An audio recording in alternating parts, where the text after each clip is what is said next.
Friends, me values and virtues ఛానల్కి స్వాగతం.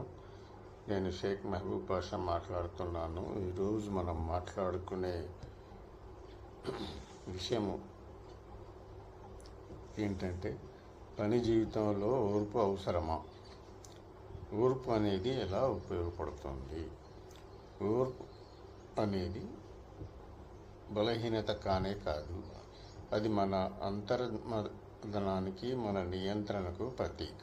వారంలో టార్గెట్లు రావచ్చు, సహోద్యోగుల ప్రవర్తన బాధించవచ్చు. ప్రతి విషయంలోనూ, ప్రతి సందర్భంలోనూ మన ప్రతిస్పందన ఓర్పుతో ఉంటే మనం మనిషిగా ఎదుగుతాము, ఉద్యోగిగా మెరుగవుతాము.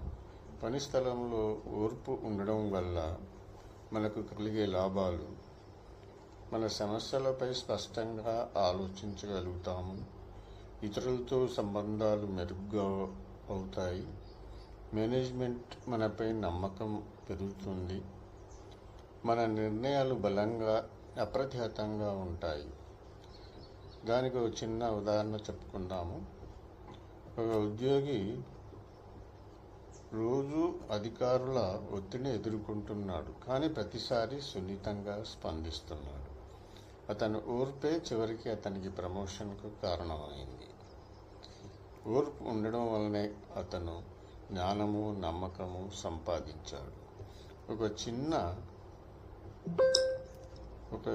చిన్న సూచన: ఒక్కసారి ఒక మైలు ముందుకెళ్లే ముందు 1 నిమిషం ఆలోచించాలి.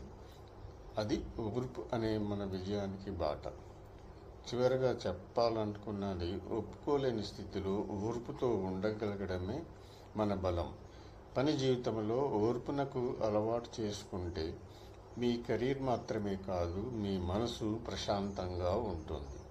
మీ అభిప్రాయాలను కామెంట్స్ రూపంలో తెలియచేయండి. ఇలాంటి మరిన్ని నీతి పాఠాలతో కూడిన వీడియోల కోసం మా ఛానల్ని సబ్స్క్రైబ్ చేయండి.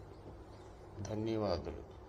జై హో నీతి, నిజాయితీ, విజయం ఓర్పుకే.